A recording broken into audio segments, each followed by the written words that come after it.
नमस्कार, closing call में आपका स्वागत है। आपके साथ मैं हूं अभिषेक सत्यव्रतम। बाजार में गिरावट बढ़ गई है और एक एक करके सारे जो अहम सपोर्ट हैं वो धीरे धीरे टूटते जा रहे हैं। निफ्टी की अगर बात करें, इस वक्त 200 अंक नीचे है और निफ्टी बैंक की जो गिरावट है वो है 400 अंकों की। तो निफ्टी बैंक में ज्यादा माहौल उतना खराब नहीं हो रहा है, लेकिन इंट्राडे में निफ्टी की अगर बात करें तो वहां पर प्रेशर जरूर बढ़ रहा है। सिर्फ 4 शेयर इस वक्त हरे निशान में हैं और वो है आईसीआईसीआई बैंक, नेस्ले, अल्ट्राटेक और इन्फोसिस। आईसीआईसीआई बैंक लीड कर रहा है 1% के आसपास की तेजी के साथ, लेकिन अगर आप निफ्टी बैंक के बाकी शेयरों को देखेंगे तो वहां से सपोर्ट नहीं मिल रहा है। इकलौता शेयर आईसीआईसीआई बैंक आज है निफ्टी में चढ़ने वाला और निफ्टी बैंक में भी। एसबीआई करीब करीब 2% नीचे है, गिरावट फिर से वहां पर बढ़ रही है। एचडीएफसी बैंक का शेयर हालांकि 0.25% की गिरावट दिखा रहा है, लेकिन आज समर्थन नहीं दे रहा बाजार को और उसके चलते आज हम बाजार में प्रेशर देख रहे हैं। 200 अंकों की गिरावट, 24,577 के आसपास का इंडेक्स आपको इस वक्त दिखेगा। और अगर हम सरकारी बैंकों को देखेंगे तो वहां पर हालत ज्यादा खराब है। पीएनबी हो गया, ये ज्यादा टूट रहा है। केनरा बैंक में 5% के आसपास की गिरावट है। और प्राइवेट बैंकिंग में भी जो छोटे वाले जो बैंक हैं ना, जैसे कि बंधन हो गया या फिर आरबीएल बैंक हो गया, वहां आप देखिए दोनों के दोनों शेयर 170-175 रुपए के आसपास कारोबार कर रहे हैं। 5 से 6% के आसपास की गिरावट। आरबीएल में कल के बाद आज फिर से भारी गिरावट का दौर हम देख रहे हैं और बंधन बैंक का शेयर हमने देखा था कि कोशिश करके 200 रुपए के ऊपर गया था, लेकिन सस्टेन नहीं कर पाया और अब फिर से नीचे आ गया है। तो बाजार की ये स्थिति, एकमात्र बैंक जो आज नतीजों के दम पे चल रहा है वो है सिटी यूनियन बैंक का। हमने देखा था कि बैंक की एनआईआई में करीब करीब 8% के आसपास की बढ़ोतरी हुई थी। एसेट क्वालिटी में अगर आप देखेंगे तो वहां पर इंप्रूवमेंट आया। ग्रॉस एनपीए, नेट एनपीए दोनों घटे और उसके चलते 12% के आसपास का उछाल है। तो बहुत ही सिलेक्टिव शेयर्स बाजार में आज हैं जहां पर आपको बढ़िया मूव आज दिखेगा। एडवांस डिक्लाइन आज हम कह सकते हैं कि दिन के निचले स्तर पर है। 200 शेयर हैं इस वक्त तेजी वाले और उसके मुकाबले करीब 2400 शेयर गिरावट वाले हैं। करीब 12:30 बजे के आसपास जब हम शो कर रहे थे तो 550-600 शेयरों में तेजी थी। आप एफएनओ की शीट देखेंगे तो दंग रह जाएंगे। सिर्फ 9 शेयर ऊपर हैं और 166 शेयर इस वक्त कमजोरी के साथ कारोबार कर रहे हैं। तो सेंटिमेंट काफी ज्यादा कमजोर हो रहा है। और आज हम सुबह माना जायसवाल से बातचीत कर रहे थे 12:30 बजे में। उनका यह कहना था कि निफ्टी जो है 24,300 तक भी जा सकता है और यहां तक कि 24,000 तक भी जाएगा अगर 300 भी अगर टूट गया तो। उन्होंने आपको सेल की रिकमेंडेशन दी थी उस लेवल पर भी, और अगर आपने उनकी राय पर अगर ट्रेड लिया होगा तो निश्चित तौर पर आपके पैसे बन भी रहे होंगे। तो ये तो बाजार की स्थिति है। इंडिया विक्स 4% ऊपर है, 14.5 के आसपास का इंडिया विक्स हम देख रहे हैं। तो बाजार की हाइलाइट्स आपको मैंने बता दी। अपने एक्सपर्ट्स को जोड़ लेते हैं और उनसे ये समझते हैं कि बाजार में आपकी रणनीति इस वक्त क्या होनी चाहिए। हमारे साथ हैं 3 मेहमान हमारे जुड़ गए हैं। 5paisa.com के रुचित जैन हैं, एंजल वन के दिवांग शाह हैं और फंडामेंटल एक्सपर्ट हैं टर्टल वेल्थ के रोहन मेहता। रोहन जी, दिवांग जी, रुचित जी, आप तीनों का बहुत शुक्रिया। स्वागत है तीनों स्वदेश पर। शुरुआत रुचित आपसे करेंगे। 24,800 जब टूटा उसके बाद एक रिकवरी का सत्र भी आया तो शायद लगा कि नहीं लोअर लेवल्स पर बाइंग आ रही है, लेकिन एफआईज की लगातार बिकवाली, मूड उससे खराब हो रहा है। चाइना में चीजें थोड़ी सी बेहतर हो रही हैं। आंकड़ों की अगर हम बात करें तो मिडिल ईस्ट के तनाव बरकरार है। आप जरा ये बताइए कि कहां तक आप बाजार को गिरता हुआ देख रहे हैं? क्या इस लेवल पर सपोर्ट लेगा या फिर और अभी गिरावट आएगी बाजार में? जी, very good afternoon Abhishek ji. सभी पैनलिस्ट को very good afternoon. Well Abhishek ji, देखेंगे तो ये महीने में जो मार्केट का करेक्शन रहा है उसका मेन रीजन रहा है एफआईएस की सेलिंग। कैश मार्केट में रीसेंट हिस्ट्री की हमने रिकॉर्ड सेलिंग एक ये इस महीने में देखी है। 80,000 करोड़ की सेलिंग हमने कैश सेगमेंट के फिगर्स टोटल ये महीने के अब तक है। और साथ ही में इंडेक्स फ्यूचर्स में भी उन्होंने काफी शॉर्ट पोर्शंस बनाए थे और 67% ऑफ द पोजीशंस उनकी अभी शॉर्ट साइड पे है। और हिस्टोरिकली हमने देखा कि जब भी ये कॉम्बिनेशन रहता है कि एफआईएस कैश मार्केट में बिकवाली कर रहे हैं और साथ साथ में इंडेक्स फ्यूचर्स में भी शॉर्ट सेल कर रहे हैं, तो ऐसे फेजेस में हमेशा ही प्राइस वाइज करेक्शन मार्केट्स में रहते हैं। सो ये क्लियर है कि जब तक इनकी ये सेलिंग नहीं रुकेगी तब तक आई थिंक मार्केट में ऐसे ये करेक्टिव फेज कंटिन्यू रहेगा। 24,500 का टेक्निकल सपोर्ट जरूर है जहाँ पे 100 दिन का एक्सपोनेंशियल मूविंग एवरेज है, बट ऐसे सेलिंग में बहुत बार होता है कि ऐसे सपोर्ट्स ब्रेक हो जाते हैं, इसीलिए जस्ट सपोर्ट है, इसीलिए हम बॉटम फिशिंग की राय नहीं दे रहे। सो बेटर है कि शॉर्ट टर्म के ट्रेंड के साथ में रहे। मोमेंटम अभी भी नेगेटिव है, डेटा अभी भी नेगेटिव है। जब डेटा चेंज हो गए तब व्यू चेंज होगा। बाकी अगर 24,500 का लेवल अगर ब्रेक हो जाता है तो मेजर सपोर्ट नेक्स्ट जो आएगा वो 24,200 से 24,250 की रेंज में रहेंगे। सो फिलहाल तो ट्रेंड या मोमेंटम नेगेटिव है, तो हम हमारे क्लाइंट्स को यही सलाह दे रहे हैं कि बॉटम फिशिंग अभी ना करें जब तक कोई रिवर्सल के साइंस नहीं आते। ठीक है, बॉटम फिशिंग नहीं करनी है। कोई पुट लेना है रुचित? कोई पुट के जरिए बाजार की इस कमजोरी को प्ले करना है? आई थिंक आज मॉर्निंग में एक अच्छा मौका था पुट ऑप्शंस बाय करने की, क्योंकि मॉर्निंग से ही मार्केट्स में, ब्रॉडर मार्केट्स में तो अच्छे फॉल थे, बट इंडेक्स काफी स्लोली एंड ग्रेजुअली आफ्टरनून के बाद नीचे आया है। अभी अगर यहाँ ये लेवल पे पुट ऑप्शंस में खरीदारी करनी है तो मैं स्टॉक स्पेसिफिक सलाह दूंगा कि आप स्टॉक्स जहाँ पे वीकनेस है वहां पे अपॉर्चुनिटी पुट में देखे रादर देन इंडेक्स। ठीक है, निफ्टी को लेकर ये व्यू हो गया। एक काम करते हैं, एक ना फंडामेंटल व्यू भी ले लेते हैं। रोहन हमारे साथ हैं ही। रोहन जी, आपके लिए सबसे बड़ी टेंशन क्या है? मतलब एफआईज की बिकवाली लगातार बरकरार है। अक्टूबर में करीब करीब 85,000 करोड़ रुपए के उन्होंने शेयर बेच दिए। आप जरा ये बताइए कि बाजार को लेकर आपका कॉन्फिडेंस थोड़ा सा शेक हो रहा है? हालांकि अगर हम ऊपर से देखेंगे अगर, तो कितना 1,500 पॉइंट ही नीचे निफ्टी है अभी। या गुड आफ्टरनून। मैं तकरीबन इतने टाइम से, मेरा पॉइंट ये है कि हम अपने फंड में तकरीबन नए फंड में लास्ट 4 से 5 महीने से 30% कैश पे बैठे हैं, बिकॉज मार्केट ओवर वैल्यूड लग रहा था सामने। एफआईआई का सेलिंग मुझे बहुत कंसर्न नहीं लग रहा है, बिकॉज वो अपने कंट्रोल में नहीं है और वो कभी भी चेंज हो सकता है। तो मुझे बहुत कंसर्न ये लग रहा है, जो हमने क्वार्टर नंबर्स पे रिफ्लेक्ट किया, कि ज्यादातर कंपनीज के लास्ट 2 क्वार्टर्स की अच्छी बिजनेस नहीं हुई है, जो लास्ट साल बहुत अच्छी बिजनेस थी। और ऐसा एक्सपेक्ट भी नहीं कर रहे हैं कि अपकमिंग क्वार्टर्स भी अच्छा होगा, एक्सेप्ट कंज्यूमर की। कंज्यूमर दिवाली को मैं बिजनेस को मैं माइनस कर दूं तो overall the business is not been very significant. तो मेरा कंसर्न वहां पे ज्यादा है। और हमने ये क्वार्टर में देखा कि थोड़ा भी कमेंट्री नेगेटिव आता है and we see a negative impact on it. So rather हम पॉजिटिव बायस के साइड जाए, तो मेरे हिसाब से ये क्वार्टर में जो कंपनीज बहुत अच्छा नंबर देगी और सरप्राइज करेगी, वो कंपनी में ज्यादातर इन्वेस्टमेंट आएगा, और बाकी की कंपनीज में we will see a great fall. So on that point we are purely on cash, देख रहे हैं कि अपॉर्चुनिटीज में कहां पे इन्वेस्ट करें। एज ऑफ नाउ ऐसी कोई भी अपॉर्चुनिटी दिख नहीं रही है। तो एक क्वार्टर नंबर्स का कंप्लीट हो जाए, फिर हम कोई एक डिसीजन मेकिंग पे आ पाएंगे। पर ओवरऑल हमारा पॉइंट ये है कि we 30% we are on cash and 70% we are invested. ठीक है, 30% कैश में बैठे हैं, बाजार में कोई अपॉर्चुनिटी दिख नहीं रही है।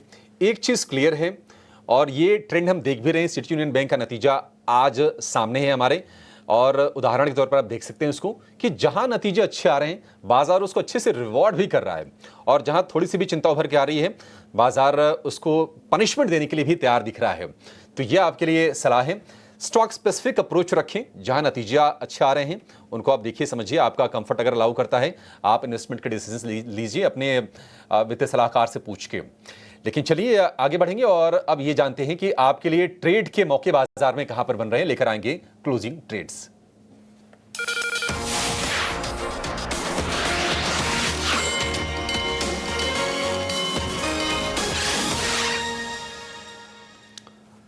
देवांग जी, क्लोजिंग ट्रेड की शुरुआत आपसे करना चाहेंगे। बताइए आपके 2 शेयर कौन से हैं, और क्या लॉन्ग की कोई रिकमेंडेशन है या फिर शॉर्ट साइड के सौदे आपके पास हैं?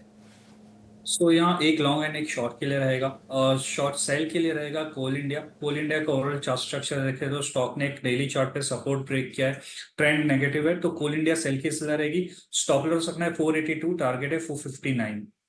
बाय साइड कॉल रहेगा आईसीआईसीआई बैंक की ओवरऑल बात करें तो डेली चार्ट पे स्टॉक में एक अच्छा सपोर्ट लेकर अपसाइड रिज्यूम किया है। तो हमें लगता है आईसीआईसीआई बैंक में अभी भी अपसाइड देखना मिल सकता है। स्टॉप लॉस रख रहा है 1240, टारगेट है 1320। ठीक है, कोल इंडिया को शॉर्ट करना है, आईसीआईसीआई बैंक को लॉन्ग करना है। 1320 का टारगेट है, 1240 का स्टॉप लॉस है। निफ्टी का एकमात्र शेयर है निफ्टी बैंक का, जो आज हरे निशान में है, और इनफैक्ट थोड़ी बहुत जो राहत की खबर है ना बाजार में, वो आईसीआईसीआई बैंक से आ रही है। सुबह हमारे 2 एक्सपर्ट्स ने आपको इसमें खरीदारी करने की सलाह दी थी 1300 रुपए के टारगेट के लिए। अब टारगेट देवांग जी ने थोड़ा सा ऊपर कर दिया है, 1320 का कर दिया है। और कोल इंडिया की बात करें, इसमें आपको बिकवाली का सौदा लेना है और टारगेट आपको रख के चलना है 459 रुपए का। स्टॉप लॉस 482 रुपए का। शेयर देख रहे हैं कि करीब करीब 3% नीचे इस वक्त कारोबार कर रहा है, 471 रुपए का भाव है। रुचि जी, आपके ट्रेड्स कौन से होंगे? क्या आपका भी एक लॉन्ग एक शॉर्ट है या दोनों शॉर्ट है? वेल मैं ट्रेंड के साथ ही रहूंगा और दोनों शॉर्ट कॉल्स है मेरे। एक तो इन्फो एज यानी कि नौकरी के फ्यूचर्स में शॉर्ट पोजीशन बनाने की सलाह रहेगी। एक अच्छे अपमूव के बाद आज स्टॉक ने अपने 40 दिन के मूविंग एवरेज को ब्रेक किया है, वॉल्यूम्स अच्छे है सेलिंग में, सो आई थिंक यहाँ पे करेक्शन पूरा नहीं हुआ है और रिट्रेसमेंट के चांसेस है। 7,850 के स्टॉक पर स्टॉप लॉस रखे, फ्यूचर्स में बिकवाली की सलाह है 7,450 के अराउंड के टारगेट्स के लिए। और सेकेंड और एक बिकवाली की सलाह क्रॉम्पटन कंज्यूमर में है। तो यहाँ पे डेली चार्ट्स पे हेड एंड शोल्डर्स जैसा पैटर्न फॉर्म हुआ है जो टेक्निकली एक बेरिश पैटर्न है और उसके ब्रेकडाउन्स भी आए हैं। सो नियर टर्म में हम और थोड़ा करेक्शन क्रॉम्पटन में भी एक्सपेक्ट कर रहे हैं। 416 के ऊपर स्टॉप लॉस रख के फ्यूचर सेगमेंट में शॉर्ट किए जा सकते हैं 380 के अराउंड के टारगेट्स के लिए। ठीक है, दोनों के दोनों शॉर्ट के सौदे, यानी कि 4 में से 3 जो हैं शॉर्ट के सौदे हैं। और ये बताने के लिए काफ़ी है कि बाजार का इस वक्त जो टेक्सचर है ना वो क्या है, वो है कमज़ोरी का। और अब तो 24,200 की, 250 की, 24,000 की भी बातें होने लगी। कहाँ हम 24,800 पर 900 पर खड़े थे, हम 25,200 के रेजिस्टेंस की बात कर रहे थे और हम 24,200 के सपोर्ट की बात कर रहे हैं। तो बाजार में चीज़ें थोड़ी सी डामाडोल हुई है, अर्निंग सपोर्ट नहीं कर रहे हैं। नतीजे अब तक जो आए हैं उसमें ज़्यादातर कंपनीज के नतीजे अब मिस रहे हैं, बाजार को पसंद नहीं आए हैं और अनुमान भी इसी चीज़ का था। बाकी एफआईज का जो मामला चल रहा है वो तो चल ही रहा है, लगातार बिकवाली वहाँ से हो रही है, वहाँ से कोई सपोर्ट्स है नहीं। आगे जो ट्रिगर बनेंगे अब देखते हैं। फेस्टिवल वाली बाइंग भी थोड़ी सी लैकलस्ट चल रही है, थोड़ी फीकी रही है। आगे नवंबर में अमेरिका में चुनाव होने हैं, उसके अराउंड किस तरह की मूवमेंट होती है बाजार में, उस पर नज़र बनी रहेगी। लेकिन देवांग जी, आपसे जानना चाहेंगे, एचडीएफसी बैंक कल हमने देखा अच्छे से शेयर चल रहा था और आज भी अगर देखेंगे तो इंट्राडे लो से थोड़ा थोड़ा रिकवर हो रहा है। 1,800 रुपए की तरफ आपको जाता हुआ दिख रहा है क्या एचडीएफसी बैंक? क्या इसमें भी बाइंग बनती है? तो एचडीएफसी बैंक की बात है, डेफिनेटली डेली चार्ट पे स्टॉक में सपोर्ट लेकर एक प्रीवियस जो सपोर्ट था उसके अगर अपसाइड देखने मिला है। जो मेजर रेजिस्टेंस एचडीएफसी बैंक का अराउंड 1790 का अराउंड एक मेजर रेजिस्टेंस है शॉर्ट टर्म के लिए। तो पॉसिबल ये लेवल तक जाते हुए देख सकते हैं। सपोर्ट की जहां तक बात करें 1680 का सपोर्ट है, स्टॉप लॉस रखने की सलाह रहेगी ट्रेडर्स को। ठीक है, एचडीएफसी बैंक को लेकर ये व्यू। आज अगर हम नतीजों की बात करें तो दूसरी तिमाही में बजाज फाइनेंस के नतीजे आज जारी होंगे। नतीजों को लेकर क्या उम्मीदें हैं, ये बताने के लिए हमारे सहयोगी पूरी रिसर्च लेकर जुड़ गए हैं। वरुण, बताइए किस तरह की उम्मीदें हैं बजाज फाइनेंस से, क्या बाजार को सपोर्ट मिलेगा उससे? देखिए, बजाज फाइनेंस के नंबर्स स्टेबल आने का अनुमान लगाया जा रहा है। एनआई अगर आप देखेंगे तो करीब 25% की बढ़ोतरी होगी, 8,980 करोड़ पे आएगा। प्री प्रोविजनिंग ऑपरेटिंग प्रॉफिट अगर आप देखेंगे तो वहाँ भी करीब 25% के आसपास की बढ़ोतरी होगी, 7,310 करोड़ के आसपास आने का अनुमान है। लेकिन मुनाफे में करीब 14.5% के आसपास की बढ़ोतरी होगी, 4,070 करोड़ रुपए के आसपास आने का अनुमान है। कंपनी ने अपना क्वार्टरली अपडेट दिया था, उसमें कहा था कि जो डिपॉजिट्स है उसमें करीब 21% की बढ़ोतरी हुई है। जो नए लोन्स बुक करते हैं 14% की बढ़ोतरी वहाँ पे देखने मिली है और एयूएम जो है उसमें करीब 29% के आसपास की बढ़ोतरी है।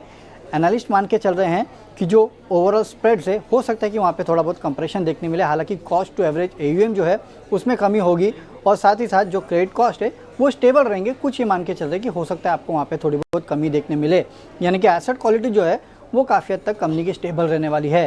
तो कॉस्ट ऑफ फंड्स थोड़े बहुत गिर सकते हैं और साथ ही साथ जिस तरह से कंपनी अपने प्राइसिंग को कर रही है, यानी कि बेटर प्राइसिंग के चलते आपको हो सकता है कि जो ओवरऑल निम्स है उसमें थोड़ी बहुत बढ़ोतरी देखने मिले। हालांकि अब तक हमने जितने भी एनबीएफसीज देखे हैं वहाँ पे निम्स थोड़े बहुत कम हुए हैं, लेकिन यहाँ पे लोग मान के चले कि शायद निम्स में थोड़ी बहुत बढ़ोतरी देखने मिल सकती है। तो देखते हैं कि बजाज फाइनेंस किस तरह का परफॉर्मेंस देता है। Q2 का अपडेट तो इस कंपनी का अच्छा था और ओवरऑल अगर आप देखेंगे तो हमारा भी मानना है कि कंपनी के नंबर स्टेबल रहेंगे।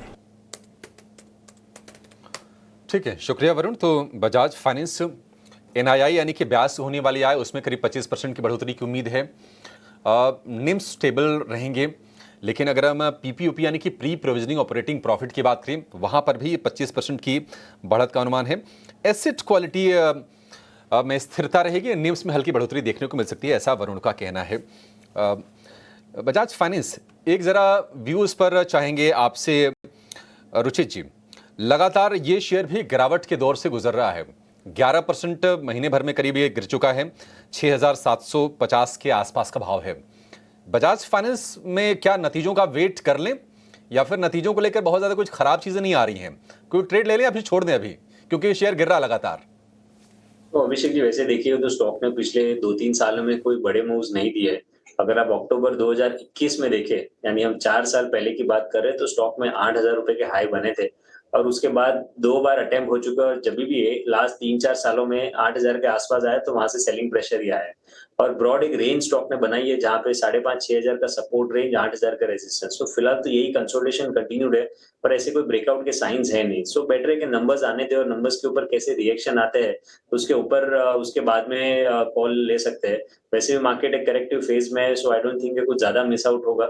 सो नंबर्स के बाद ही कॉल लेने की सलाह रहेगी। नंबर के बाद ही कोई कॉल लीजिए बजाज फाइनेंस के शेयर में। रिलायंस पर एक व्यू जरा लेना चाहेंगे आपसे देवांग जी। रिलायंस आज फिर से 2700 रुपए के नीचे, मतलब जो बड़े शेयर हैं अगर वो सपोर्ट नहीं करेंगे तो बाजार चलेगा कैसे? अगर रिलायंस सपोर्ट ना करे, अगर एसबीआई सपोर्ट ना करे, फिर तो मुश्किल है ना। रिलायंस में क्या मतलब इस लेवल पर बाइंग करनी है या फिर इसको भी अवॉइड करें या फिर शॉर्ट करें? क्या करना है इसमें? तो रिलायंस की बात करो, डेफिनेटली ट्रेंड तो जैसे हमने देखा कि ट्रेंड नेगेटिव है। स्टॉक्स में 2670 सपोर्ट है नाउ। अगर ये लेवल ब्रेक करता है तो स्टॉक फर्दर और करेक्ट हो सकता है और फिर करीबन 2600 के तक के जोन देखने में मिल सकते हैं रिलायंस में। तो न्यू खरीदारी की तो सलाह नहीं रहेगी स्टॉक के अंदर, बट जिनके पास है वो 2670 का स्टॉप लॉस मेंटेन रखे। अगर ये लेवल्स भी ब्रेक करता है तो एग्जिट की सलाह रहेगी स्टॉक से। ठीक है, रिलायंस को लेकर ये व्यू है। रोहन जी, आपसे जरा ना बैंकिंग स्टॉक्स पर व्यू चाहिए और खास तौर से छोटे बैंक, और छोटे में आप प्राइवेट और पीएसयू दोनों मिला लीजिए। बंधन हो गया, आरबीएल हो गया, या फिर आज हम देख रहे हैं कि केनरा बैंक, पीएनबी, हालांकि पीएनबी तो बड़ा बैंक है लेकिन जो गिरावट है वो तो छोटों जैसी है। आप जरा बैंकिंग को लेकर एक व्यू दीजिए, क्या व्यू बन रहा है यहाँ से? कोई हम सुधार देखेंगे या फिर ये प्रेशर बना रहेगा? और अगर बैंकिंग में किसी को चूज करना हो तो क्या ये बेहतर है कि फंड्स को अपने डाइवर्ट कर ले, पोजीशनिंग शिफ्ट कर ले from small cap, mid cap to large caps? या हमको कंसिस्टेंटली लास्ट 2-3 साल से हम देखते रहे हैं कि कौन सी बैंक विल आउट परफॉर्म, पर कहीं सेगमेंट पे स्मॉल बैंक्स आ ही नहीं रही है because of many other reasons. और सामने आपका जो क्वेश्चन था बहुत क्लियरली दिख रहा है कि दो बैंक बहुत बड़ा आउट परफॉर्म कर सकती है। First of all ICICI already कर रही है और दूसरा हमको आज भी एसबीआई में बहुत बड़ा वैल्यू दिख रहा है, क्योंकि आप एसबीआई भी आप देखेंगे तो एसबीआई का जो वैल्यू प्रोपोजिशन है with lot of subsidies to add, बहुत अच्छी जगह पे एक वैल्यू बन रही है।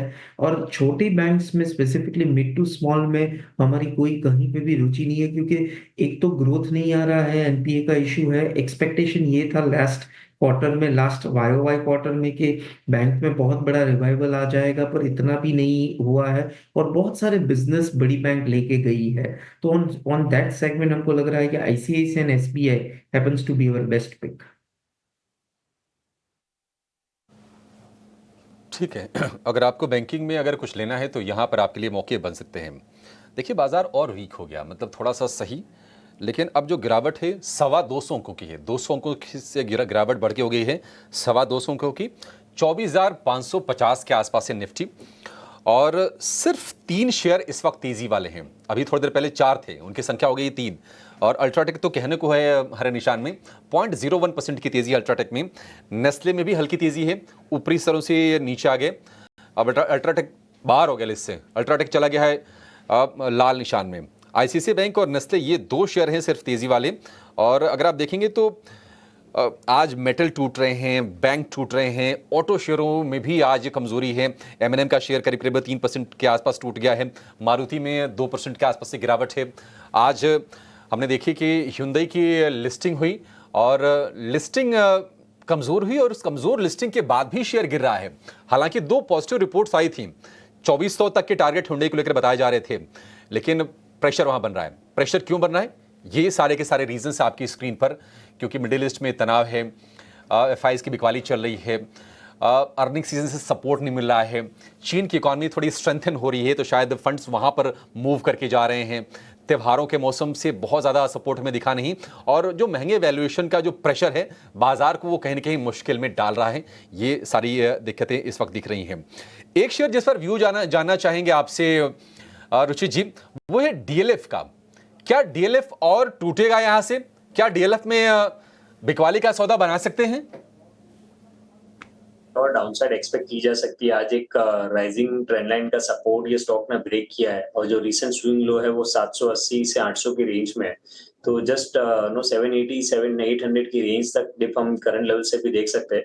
तो करंट लेवल्स पे भी अगर शॉर्ट पोजीशन बनानी है तो 840 के ऊपर स्टॉप लॉस के बना सकते हैं 780 के अराउंड के टारगेट्स के लिए। ठीक है, 840 का स्टॉप लॉस, 780 का टारगेट, 20 रुपए ऊपर का स्टॉप लॉस, 40 रुपए नीचे का टारगेट। डीएलएफ में आप अभी भी शॉर्ट कर सकते हैं। ये रियल एस्टेट का दिग्गज है, और रियल एस्टेट में जब दिक्कतें हो ना तो रियल एस्टेट से जुड़ी हुई करीब करीब 30 से 40 इंडस्ट्रीज हैं जो सीधे सीधे इंपैक्टेड होती हैं। और ये हाउसिंग में अगर प्रॉब्लम होती है तो बैरोमीटर होता है इकोनॉमी का भी कहीं ना कहीं। देखते हैं आगे की स्थिति क्या होती है, लेकिन एक ऑप्शंस का ट्रेड समझ लेते हैं ऑप्शंस के चैंपियन के जरिए।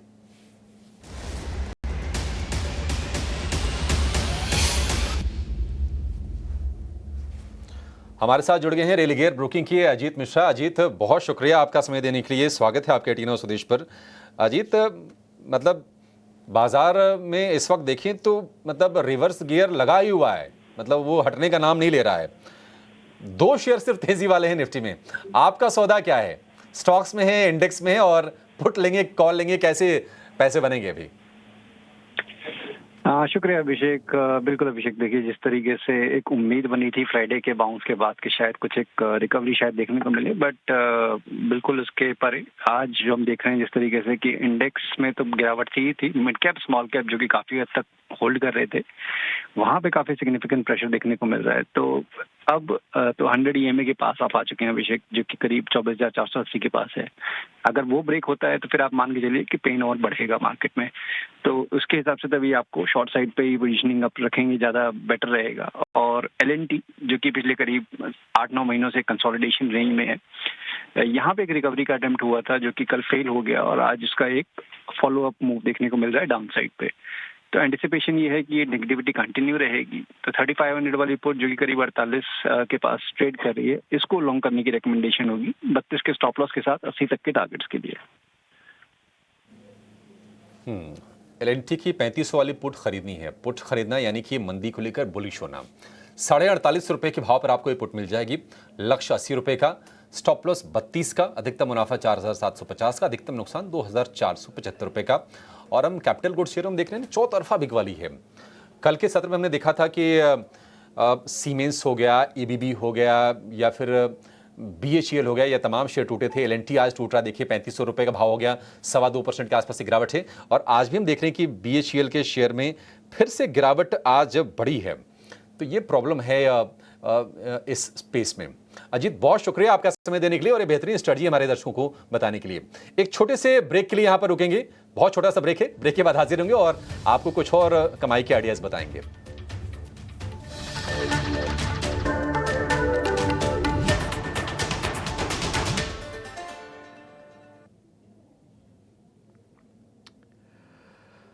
ब्रेक पर एक बार फिर आपका स्वागत है। थोड़ा लेट हो गया आज मैं कार्यक्रम में ज्वाइन करने में, लेकिन मार्केट की हालत तो खैर अभी भी स्थिति काफ़ी नाजुक ही चल रही है। करीब 250 पॉइंट की गिरावट है और आज देखते देखते 500 पॉइंट बैंक निफ्टी के साफ है। कल की क्लोजिंग ही ख़राब थी, आज की ओपनिंग थोड़ी और ख़राब हुई और उसके बाद मार्केट ड्रैग करता हुआ लेके जा रहा है नीचे। आपको अब करीब आप देखो इंडिया विक्स 5% बढ़ चुका है, ये 14.5 पे आ चुका है। और मैं बताऊँ 15 के बाद ना आप रिकवरी के बारे में भी सोचना कम कर दोगे। और ऐसे आज सुबह भी हमसे जब क्वेश्चन पूछा गया तो FIs वाला, तो हमने ये पॉइंट और भी आपके सामने रखा कि अभी भी गुंजाइश है कि FIs थोड़ा और माल बेच सकते हैं। ये करीब 33% पे लॉन्ग है, 20% तक की एवरेज जाएगी। अगर 20% तक की एवरेज जाती है तो बी प्रिपेयर, थोड़ा बहुत और मार्केट नीचे आ सकता है।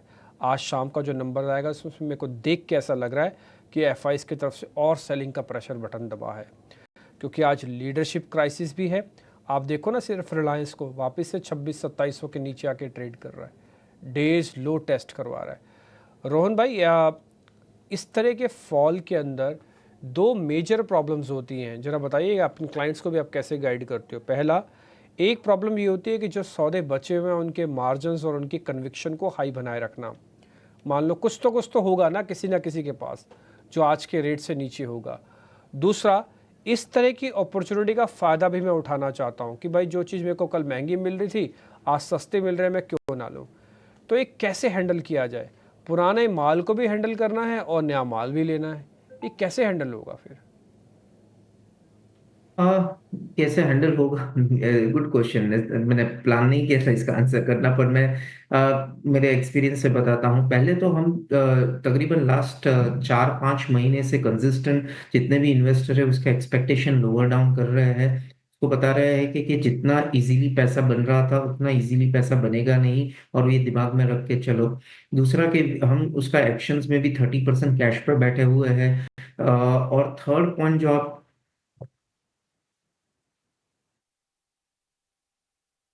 बता रहे हो, सॉरी, थर्ड पॉइंट जो आप बता रहे हो कि मार्केट में क्या कैश पे है, तो मार्केट में फॉलिंग नाइफ हम बाय नहीं करते हैं कि जस्ट सस्ता मिल रहा है तो ले लो। पर अगर कुछ उसमें रियल वैल्यू दिख रही है, नंबर्स में दिख रही है, तो ही हम बाय करेंगे। तो ये क्वार्टर नंबर के बिना कोई भी कंपनी में कुछ नया निवेश करना वो इम्पॉसिबल है, बिकॉज ये क्वार्टर नंबर बहुत बड़ा डेडिकेट ट्रेंड करेगा in next 2 to 3 quarter. So as of now we are just watching के मार्केट क्या लेवल पे जा सकता है। 30% कैश पे है। पर ये पूरे सेगमेंट में एक चीज मैं बताना चाहता हूँ, वो है कि सिल्वर, हमने सिल्वर पे बहुत बड़ा, हम लॉन्ग में है, तो हमको सिल्वर बहुत अच्छी पोजीशनिंग लग रही है, वहां पे हमारा एलोकेशन ज्यादा जा रहा है सिल्वर ईटीएफ्स में।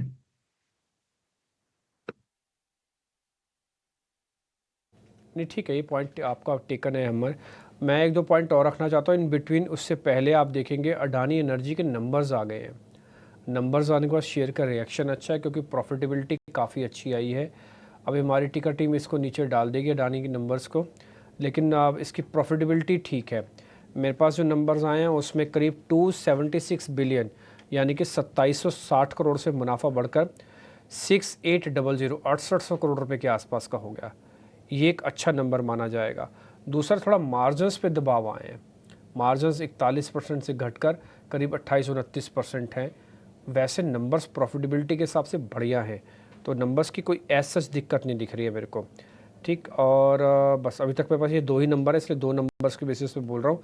ऐसा के ऊपर हाँ, एक तो मार्जिन्स जो कम हुए हैं इसमें से एक ना एक चीज़ में कहीं ना कहीं एडजस्टमेंट ज़रूर होगी। मार्जिन्स आपके 50% से सीधा कम नहीं हो सकते हैं। तो अभी और नंबर्स की जैसे मेरे पास डिटेल आ जाएगी तो मैं और भी आपके सामने रख दूंगा। लेकिन जो प्रीमा फेसी दो नंबर्स आए हैं, फर्स्ट मार्जिन्स का श्रिंक होना, सेकंड प्रॉफिट का बढ़ना, ये अच्छी चीज़ दिख रही है। प्रॉफिट बढ़ना अच्छी चीज़ है। हाँ, तो शेयर थोड़ा सा रिएक्ट भी कर रहा है उस पर। अडानी एंटरप्राइज एक बार चेक करेंगे आप रुचित भाई, अडानी एंटरप्राइजेस।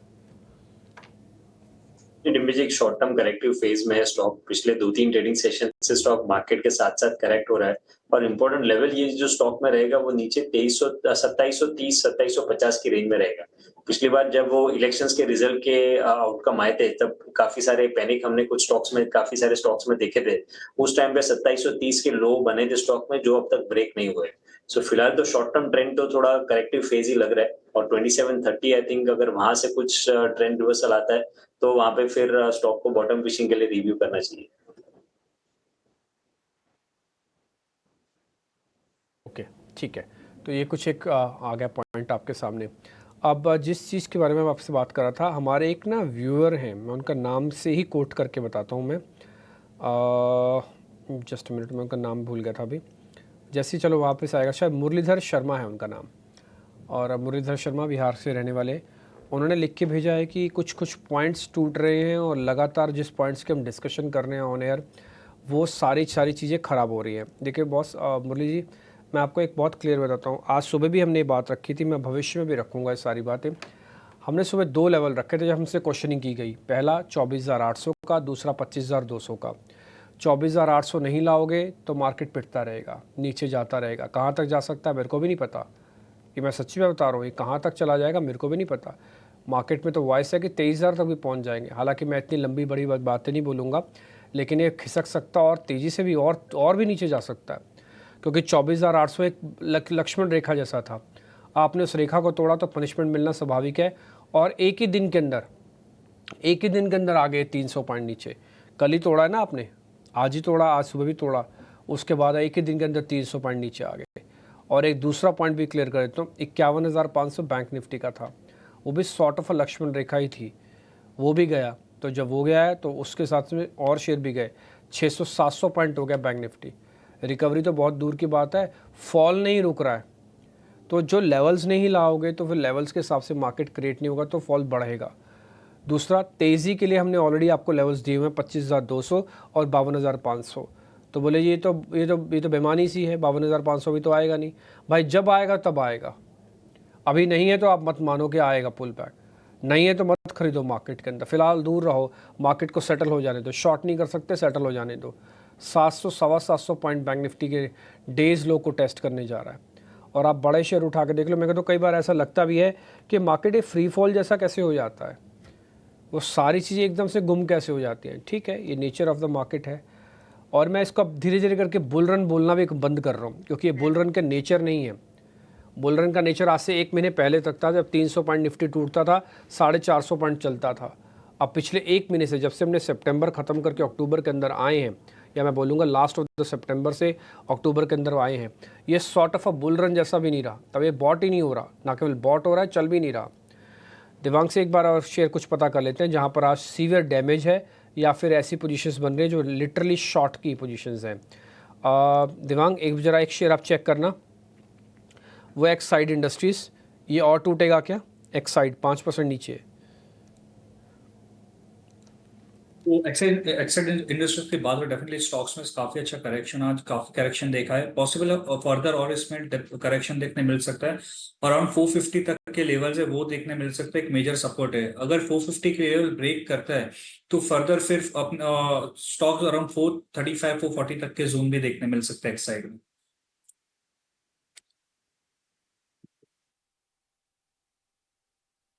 ये आपके लिए व्यू हो गया आज। मतलब ना तेज़ी के जो शेयर हैं खोजने से भी आपको नहीं मिलेंगे, मतलब 200 शेयर हैं तेज़ी के, और उसमें से भी अगर आप देखेंगे तो बड़े शेयर सिर्फ निफ्टी में 2 शेयर इस वक्त मजबूत हैं। आईसीआईसीआई बैंक जो 1.25% मजबूत था थोड़ी देर पहले ना, अब वो तेज़ी रह गई है सिर्फ आधे % की। और भारतीय एयरटेल किसी भी वक्त लाल निशान में जाने के लिए तैयार है। 310 अंकों की गिरावट है आज निफ्टी में। और आज एक आईपीओ भी जो लिस्ट हुआ है हिंदई मोटर का, वहां से भी संकेत कमजोर हैं। वैसे कमजोर लिस्टिंग की उम्मीद थी जिस तरह के सब्सक्रिप्शन के आंकड़े आए थे, लेकिन लिस्टिंग के बाद भी वो शेयर नीचे आ गया है। 1960 रुपए उसका आईपीओ प्राइस था, 1930 रुपए पर सेटल हुआ, और उसके बाद अभी आप देखेंगे तो 1850 रुपए के भी नीचे आकर हिंदई मोटर इंडिया का आईपीओ ट्रेड कर रहा है। लेकिन ऑटो स्पेस में कल टीवीएस मोटर के दूसरी तिमाही के नतीजों पर बाजार की नजर रहेगी। टीवीएस मोटर से क्या उम्मीदें हैं? मतलब थोड़ा सा बजाज ऑटो की जो कमेंट्री आई मैनेजमेंट की तरफ से, थोड़ा सा मूड को खराब करने का काम जरूर किया था। लेकिन टीवीएस को लेकर क्या उम्मीदें हैं बताने के लिए हमारी सहयोगी सृष्टि शर्मा जुड़ गई हैं। सृष्टि बताइए, टीवीएस किस तरह के नंबर्स आएंगे टीवीएस से?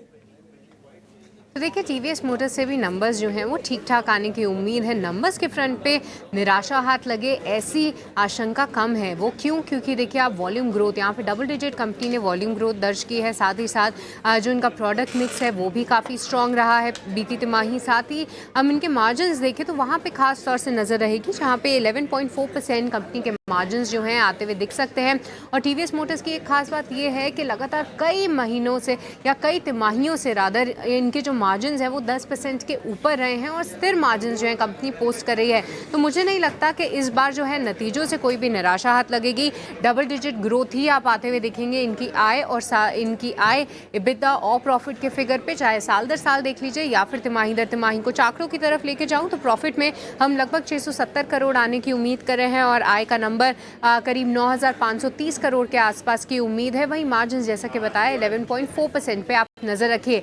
पर देखिए जिस तरीके से मार्केट का मूड और माहौल है और मैनेजमेंट की कमेंट्री है, खास तौर से यहाँ पे नज़र रखनी है, क्योंकि बजाज ऑटो की फेस्टिव सेल्स की कमेंट्री को लेकर थोड़ा सा मूड खराब हो गया था। दूसरा फैक्टर ये भी था कि वैल्यूएशन रनअप काफ़ी था। टीवीएस मोटर्स की भी कुछ सिमिलर स्टोरी है, स्टॉक में ऑलरेडी काफ़ी अच्छा रनअप आ गया है। तो फेस्टिव सीजन सेल्स की कमेंट्री सबसे ज़्यादा इंपॉर्टेंट रहेगी टीवीएस मोटर्स की, कि वहाँ पर पॉजिटिव साइड कमेंट्री आती है या फिर थोड़ी सी नेगेटिव साइड कमेंट्री आती है, तो इसको ट्रैक करना सबसे ज़्यादा इंपॉर्टेंट होगा। साथ ही एक्सपोर्ट्स को लेकर क्या कंपनी आउटलुक देती है, इस पर भी हमारी पैनी नजर रहेगी। तो नतीजों के दम पर अच्छे ही नतीजे उम्मीद करिए, पर नतीजों से ज़्यादा अहम कमेंट्री रहेगी, तो उस पर खास तौर से फोकस ज़रूर रखिएगा। तो सृष्टि का ये कहना है कि नंबर्स तो ठीक ही दिखेंगे, अब कथन में क्या आता है, कंपनी की तरफ से स्टेटमेंट में क्या आता है, ये बड़ा क्रूशियल होगा।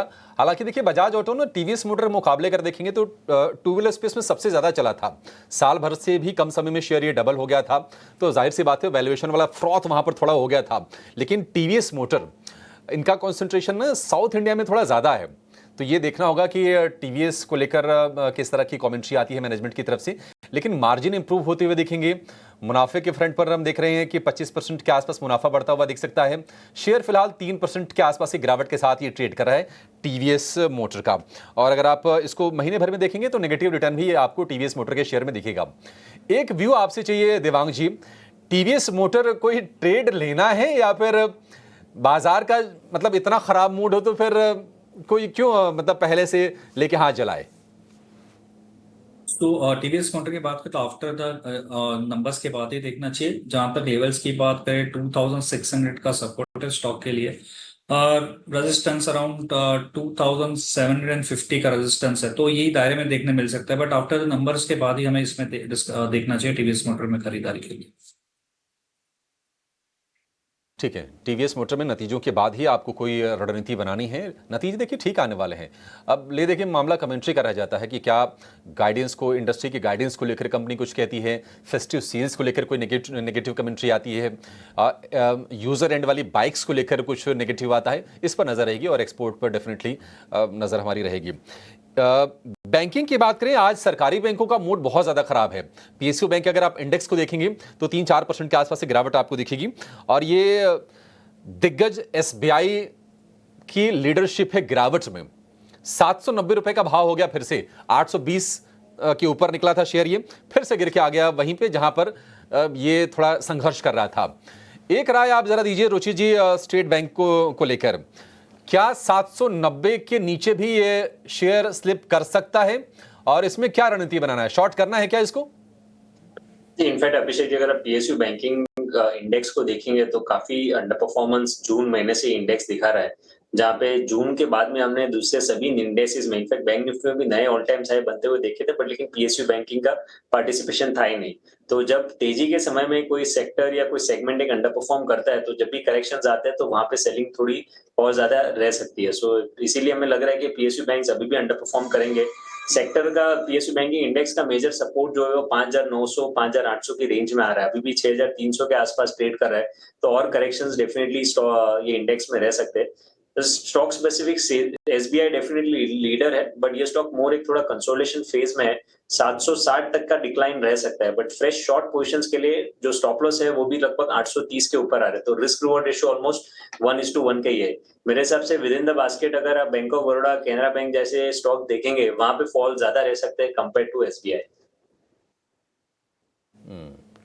ठीक है, फॉल की ही बात है, कहीं ज्यादा तो कहीं कम।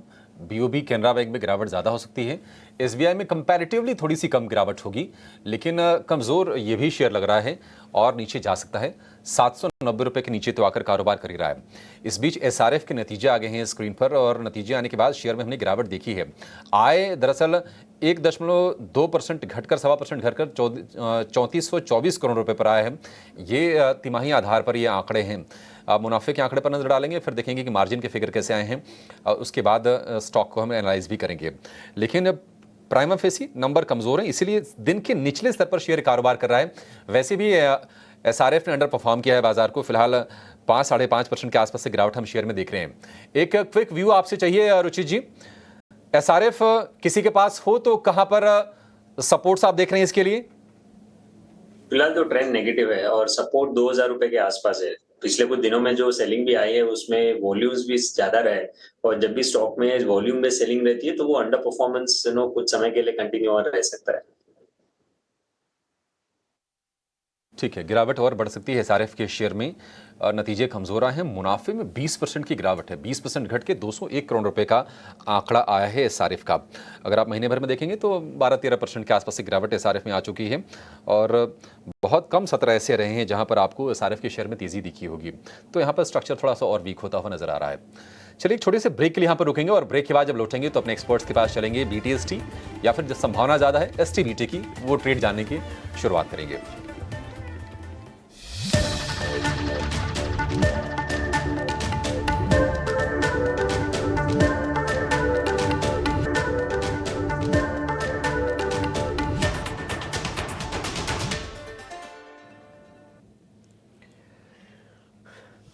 मार्केट में फॉल और गहरा गया है और किसी तरह का कोई सपोर्ट नहीं दिख रहा। 700 पॉइंट की गिरावट के साथ बैंक निफ्टी डेज लो, 350 पॉइंट की गिरावट के साथ निफ्टी डेज लो।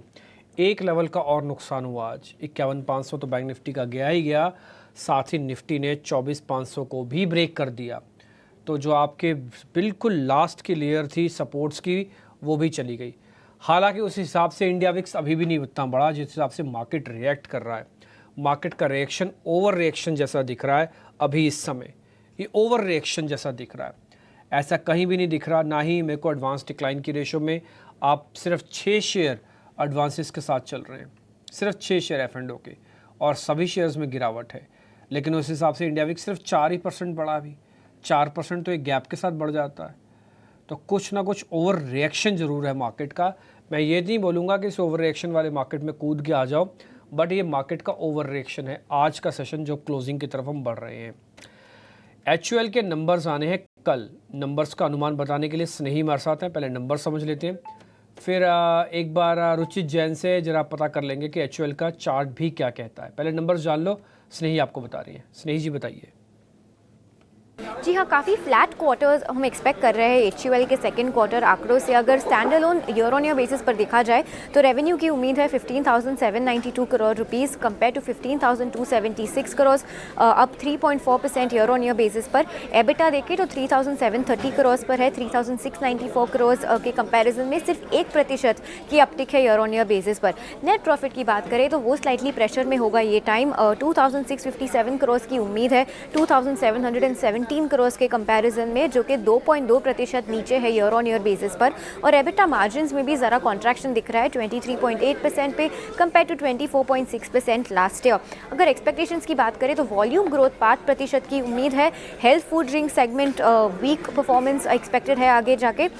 होम केयर सेगमेंट 5.3% का growth, beauty and personal care में 3% लाइक फॉर लाइक ग्रोथ, और फूड और रिफ्रेशमेंट सेगमेंट में 4.5% का ग्रोथ हम एक्सपेक्ट कर रहे हैं। अगर एबिटा मार्जिन की बात करें तो उस पर दबाव रहेगा, क्योंकि लास्ट बेस क्वार्टर में लास्ट ईयर में एक one of tax reversal input था। लोअर ऑपरेटिंग इनकम ये टाइम बहुत कम है, एड स्पेंड ज़्यादा है, कमोडिटी इन्फ्लेशन है, और लॉयल्टी फीस जो कि ये अपने पेरेंट को यूनिलीवर को देते हैं उसमें भी अपटिक दिखा है। तो इनके दम पर ग्रॉस एबिटा मार्जिन कम रहेगा, ये टाइम थोड़ा दबाव में रहेगा। मॉनिटरेबल्स क्या रहेंगे? Demand outlook rural versus urban, competitive intensity company की आगे जाते हुए, रॉ मटेरियल के प्राइसेस में क्या ट्रेंड है और कंपनी आगे जाके क्या प्राइसिंग एक्शन लेती है, ये सब बहुत ही मायने में रहेंगे, बहुत ही इंपॉर्टेंट मैट्रिक से देखने के लिए। पर जी हाँ, काफ़ी फ्लैट क्वार्टर हम एक्सपेक्ट कर रहे हैं HUL के Q2 के लिए। ठीक है, फ्लैट क्वार्टर होगा, ज़्यादा मेरे को बोलना नहीं है। स्नेही ने ऑलरेडी आपको सारी बातें बता दी हैं। अब रुचित जैन आपको बता देंगे कि चार्ट क्या कह रहा है। रुचित भाई जरा बताइए प्लीज़। नंबर्स के पहले ऑलरेडी स्टॉक देखे तो करेक्ट हो चुका है। रिसेंट हाईज 3,000 के आसपास थे, 3,000 से 2,700 तक का करेक्शन तो आ चुका है। आई थिंक इनकेस कुछ नेगेटिव और थोड़ा कंटिन्यू रहता है तो 2,650 से 2,550 तक का करेक्शन हो सकता है, बट वो एक काफी स्ट्रॉन्ग सपोर्ट जोन है। तो मुझे ऐसे प्राइस वाइज डाउनसाइड काफी लिमिटेड लग रहा है। 2,650 2,550 एक अच्छी रेंज रहेगी, जहां पे अगर आप थोड़ा मिड टर्म के पर्सपेक्टिव से अगर कुछ कॉन्ट्रा ट्रेड्स लेना चाहते हैं या फॉल में एक्यूमुलेट करना चाहते हैं तो इस रेंज में HUL में खरीदारी करनी चाहिए। ठीक है, डन। अब कुछ और शेयर्स हम क्लोजिंग की तरफ बढ़ रहे हैं, लेकिन उससे पहले एक और जानकारी भी आपके सामने रखूंगा। अभी मेरे एक और रिपोर्टर के पास एक एक्सक्लूसिव स्टोरी है, ज़रा बताइएगा। हाँ, ऑटो सेक्टर्स के रिगार्डिंग अभी मैं आपके सामने रखूंगा, लेकिन एक शेयर और पता कर लेता हूँ इन बिटवीन जहाँ पर आज शॉर्टिंग बहुत एग्रेसिव हुई है। हाँ, मैं इसलिए नहीं पता कर रहा कि मेरे को दिखाना है कि वो 6% टूटा है, मेरे को ये पता करना है उसके अंदर कि उसमें और कितनी गिरावट आएगी। प्रॉब्लम ये है क्योंकि जो भी फॉल हो रहा है ना मार्केट के अंदर, ये किसी भी सपोर्ट को रिस्पेक्ट नहीं कर रहा, ये फ्री फॉल जैसा है। आज का मार्केट का रिएक्शन ओवर रिएक्शन जैसा है। कई बार मार्केट ओवर रिएक्शन देता है, आज कुछ ओवर रिएक्शन जैसा मार्केट का हो रहा है रिएक्शन, क्योंकि आज आप सभी इंडिकेटर्स को देखोगे, जो जो इंडिकेटर्स मार्केट को कैलकुलेशन में काम आते हैं उन सब में ओवर कैलकुलेशंस दिख रहा है। इसमें कोई दो राय नहीं है, वेटेज वाले सभी शेयर्स आज पिटे हैं। एक बार जरा दिखाना वेटेज वाले शेयर्स दिखाओ, 6 के 6 शेयर्स जो हम सुबह सुबह दिखाते हैं, जरा क्लोजिंग में दिखाओ, वापस से फिर रिपोर्टर को जोड़ के एक जरा शेयर पता करेंगे। पहले जरा 6 शेयर्स दिखाओ। रिलायंस इंडस्ट्रीज़ डेज लो, सबसे बड़ा कंटेंडर यही है जो बाज़ार को परेशान कर रहा है। HDFC डेज लो, TCS डेज लो, इन्फोसिस दिखाओ, इन्फोसिस डेज लो, HUL दिखाओ, HUL और एक L&T भी दिखाना। ये जो मैं 6 शेयर आपको दिखाता हूँ ना, इनके पास 50% ज़्यादा मार्केट की वेटेज है, सिर्फ 6 शेयरों के पास ही, सब के सब शेयर डेज लो है। तो प्रॉब्लम यहीं से शुरू हो रही है कि आपके पास ज़्यादा वेटेज वाले शेयर जो हैं वो आज पार्टिसिपेट नहीं कर रहे, डेज लो है। बैंक निफ्टी और निफ्टी का इकलौता कंटेंडर है जिसका नाम है ICICI बैंक, वो सिर्फ हर निशान में है। ये बैंक निफ्टी का भी इकलौता है और निफ्टी का भी इकलौता है। तो निफ्टी के इस समय 49 शेयर्स लाल निशान में। इसलिए मेरा मानना है कि जो आज का रिएक्शन है ये ओवर रिएक्शन है कि सभी शेयर्स को आप पीट रहे हो, सभी शेयर्स को। थोड़ा सा ओवर रिएक्शन जैसा कुछ कुछ दिख रहा है। आगे बढ़ते हैं। ऑटो सेक्टर्स के लिए भी एक बड़ी खबर आ रही है। दिल्ली में पुरानी गाड़ियों के स्क्रैपिंग पर नई गाड़ियों के रजिस्ट्रेशन में 20% की छूट मिलेगी। पूरी डिटेल समीर दीक्षित के पास है। समीर बताओ पहले आप। अगर आप दिल्ली में नई गाड़ी खरीदने पर विचार कर रहे हैं तो दिल्ली सरकार का नया फैसला आपको नई गाड़ी के रजिस्ट्रेशन वैल्यू में 20% तक का डिस्काउंट दिलवा सकता है। दरअसल दिल्ली सरकार ने जो नया नोटिफिकेशन निकाला है उसके तहत अगर आप अपनी पुरानी गाड़ी को स्क्रैप पॉलिसी के तहत देते हैं, स्क्रैपेज में देते हैं, तो आपको जो सर्टिफिकेट जारी होगा उसके एवज में आपको तकरीबन 20% तक का डिस्काउंट मिल सकता है। जो इस नोटिफिकेशन की बारीकियां हैं उसके मुताबिक अगर आप अपने निजी इस्तेमाल के लिए पेट्रोल, LPG या CNG वाहन खरीदते हैं तो आपको 20% तक का डिस्काउंट गाड़ी के रजिस्ट्रेशन वैल्यू पे मिलेगा, और अगर आप डीजल गाड़ी खरीदते हैं तो 15% तक का डिस्काउंट रजिस्ट्रेशन वैल्यू पर मिलेगा। ठीक इसी तरीके से अगर आप कमर्शियल पर्पस के लिए वाहन खरीदते हैं तो पेट्रोल, CNG या LPG पर आपको 15% तक का और डीजल पे 10% तक का डिस्काउंट उस सर्टिफिकेट को दिखाने पर मिलेगा। ये जो सर्टिफिकेट है इसकी जो वैधता है, वैलिडिटी, वो 3 साल के लिए इसकी बरकरार रहेगी। सरकार का मत है कि इस एक कदम से वो ना सिर्फ ऑटो सेक्टर को बूस्ट दे सकते हैं बल्कि स्क्रैपेज पॉलिसी को भी बढ़ावा दे सकते हैं। जाहिर बात है इससे सड़कों से चूंकि पुरानी गाड़ियां हटेगी तो प्रदूषण को कम करने में भी बड़ी कामयाबी मिलेगी। यहां तक तो सरकार फायदा देख रही है, लेकिन इस पॉलिसी में एक पेंच ये है कि इसके लिए सबसे जरूरी जो स्क्रैपेज इंफ्रास्ट्रक्चर है वो अभी तक पर्याप्त तरीके से नहीं बना है, जो कि पूरी पॉलिसी में एक बड़ा चैलेंज साबित हो रहा है। यही वजह है कि जो लोग अपनी पुरानी गाड़ी देना भी चाहते हैं वो इसको सही तरीके से कहाँ स्क्रैप करना है, किस तरीके से करना है, इसको अभी वो सही तरीके से जानकारी नहीं मिल पा रही है। और अब सरकार इस दिशा में भी कोशिश कर रही है कि स्क्रैपेज इंफ्रास्ट्रक्चर को बढ़ावा दिया जा सके ताकि पॉलिसी के साथ साथ पूरा इकोसिस्टम डेवलप हो पाए। ठीक है, शुक्रिया समीर। वैसे देखिए स्क्रैपेज को लेकर ना कि पुरानी गाड़ी लाइए, नई गाड़ी पर छूट पाइए, इसकी कवायद काफ़ी लंबे समय से चल रही है और नए नए नियम बनाने की सरकार की तरफ से कोशिश की जाती हैं, लेकिन बहुत ज़्यादा इसका कोई हम फ़ायदा कहें ऑटो इंडस्ट्री को तो वो मिल नहीं पाया है। देखते हैं इसका क्या होता है असर। लेकिन फिलहाल अगर आज आप ऑटो शेयरों को देखेंगे तो टाटा मोटर करीब देखिए 2.5% नीचे है, 900 रुपये के नीचे जाके कारोबार कर रहा है। M&A में करीब 3% के आसपास की गिरावट है।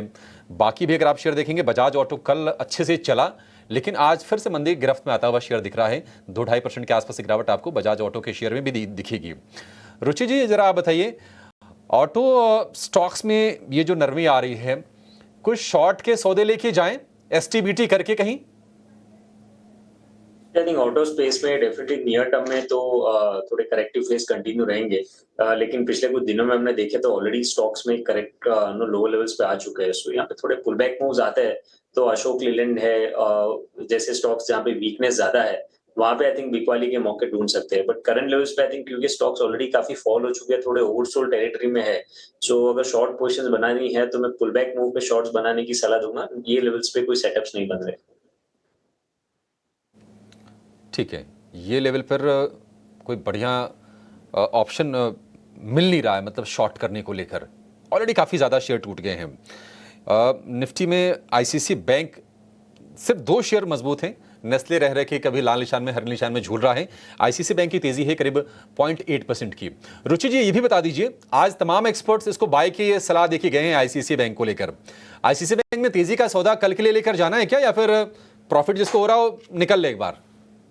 मैं कैसे लेके जा सकते हैं, क्योंकि मार्केट्स थोड़ा ओवरसोल्ड टेरिटरी में है और ऐसे फॉलिंग मार्केट में भी अगर कोई स्टॉक आउट परफॉर्म कर रहा है सो वो स्ट्रेंथ के साइंस है। सो अगर कोई पुल बैक मूव भी मार्केट में ओवरसोल्ड जोन से आना है तो उसके लीडरशिप ऐसे स्टॉक से आएंगे जो आउट परफॉर्म कर रहे हैं। सो यहाँ पे कुछ ज्यादा डाउनसाइड रिस्क नहीं लग रहा है, तो कोई पोजीशन से तो कैरी फॉरवर्ड इसमें की जा सकती है। बाजार की स्थिति ये है ना कि जो थोड़े से बड़े साइज वाले भी शेयर है ना, उनका बिहेवियर ऐसा लग रहा है कि नहीं स्मॉल कैप जैसा हो गया है। आप डीएलएफ देखिए 5% टूट गया। आप पीएनबी बड़ा बैंक है, छोटा बैंक नहीं है, 7% की गिरावट के साथ ये 100 रुपये के नीचे आके अब ये कारोबार कर रहा है। बीएचईएल 250 रुपये के नीचे और ये कमज़ोर हो रहा है, आज 5.5% के आसपास की गिरावट है। और हम देख रहे हैं कि डिफेंस वाले तमाम शेयर टूट रहे हैं। माझगांव डॉक को लेकर तो पॉजिटिव खबर थी, आज डिविडेंड को लेकर फैसला होना था। साथ ही ये खबर आ गई है कि स्टॉक स्प्लिट होगा, 1 शेयर 2 शेयर में विभाजित हो जाएगा। माझगांव डॉक दिन के निचले स्तर पर कारोबार कर रहा है 10.5% के आसपास से गिरावट के साथ। रुचित, कहीं डिफेंस में आपको लगता है कोई शेयर है जहां पर स्ट्रक्चर काफी ज्यादा वीक हो रहा हो? अगर एफएनओ का शेयर हो, कहीं शॉर्ट के मौके आपको दिख रहे हो? अभिषेक जी, ऑलरेडी काफी फॉल आ चुके हैं। अगर आप डिफेंस स्टॉक्स में देखें तो मार्केट ऑल्दो लास्ट 15 दिन में करेक्ट हुआ है, बट डिफेंस स्टॉक्स तो जुलाई महीने से ही करेक्ट हो रहा है। सो आई थिंक ये स्टॉक्स में करेक्शंस ऑलरेडी काफी हो चुके हैं। सो यहाँ पे इतना शॉर्ट पोजीशंस बनाने की सलाह नहीं रहेगी। इनफैक्ट मेरे हिसाब से तो अगर कुछ कॉन्ट्रा ट्रेड्स लेने हैं और थोड़ा सा और डिप्स मिलता है एचएएल जैसे स्टॉक में, जहाँ पे 4000 के आसपास एक अच्छा सपोर्ट बेस बिल्टअप है। So mid to long term investors ये डिक्लाइन में बाइंग अपॉर्चुनिटी एचएएल जैसे स्टॉक्स में ट्रेड ले सकते हैं। सो शॉर्ट्स बनाने की सलाह नहीं है क्योंकि स्टॉक्स ऑलरेडी काफी करेक्ट हो चुके हैं, बट कॉन्ट्रा ट्रेड्स एचएएल जैसे स्टॉक में लोअर लेवल्स पे एचएएल के वो देख सकते हैं।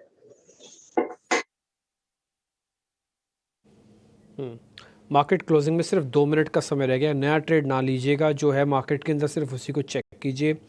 आज क्या क्या नुकसान हुआ पहले मैं आपको जरा वो नोटिस कराता हूँ और एक अच्छी बात भी नोटिस कराऊंगा। पहला नुकसान, निफ्टी ने सेकंड डे है जो अपने क्रूशियल लेवल्स को ब्रेक करने का काम किया है। इतना टूटने के बाद जब 24,800 उसको चाहिए ही चाहिए, तब भी वो नहीं मिला। उसके बाद आज कल हमने क्लोज उसके नीचे किया, आज ओपनिंग उसके, लेकिन मार्केट ने 20-25 मिनट में उसको भी खो दिया। खोने के बाद पनिशमेंट मिलना तय था, पनिशमेंट मिली, डेज लो पे आ गए, 24,500 भी चला गया। तो मार्केट को बस अब एक और लेयर बन गई है जिसको ठीक करना। आप ये सोचो कि 24,800 पे पहुंचने के लिए भी आपको 300 पॉइंट चाहिए। 24,800 पे पहुंचने के लिए भी 300 पॉइंट चाहिए अब निफ्टी को। अगर एक दिन में टूटा है, सेकंड डे में रिवर्सल आ जाए, ऐसा कम होता है कि सेकंड डे बिल्कुल वी शेप रिकवरी आ जाए, ऐसा कम होता है। तो मार्केट को बहुत जद्दोजहद करनी पड़ेगी, बहुत मेहनत करनी पड़ेगी। ये मैं सारे बुल्स वालों के एंगल से बता रहा हूँ, बियर्स वालों एंगल से नहीं बता रहा हूँ। उनके हाथ में तो पूरी ग्रिप है इस समय और कोई बड़ी बात नहीं है। ये ड्रैगिंग बहुत लंबी भी हो सकती है, इसलिए मैं फिर से बोलूँगा, जो ट्रेड लेना वो सब लैब ट्रेड लेना। ऐसा सोच के कि ये चीज़ सस्ती हो गई है तो मेरे को अच्छे से मिल जा रही है।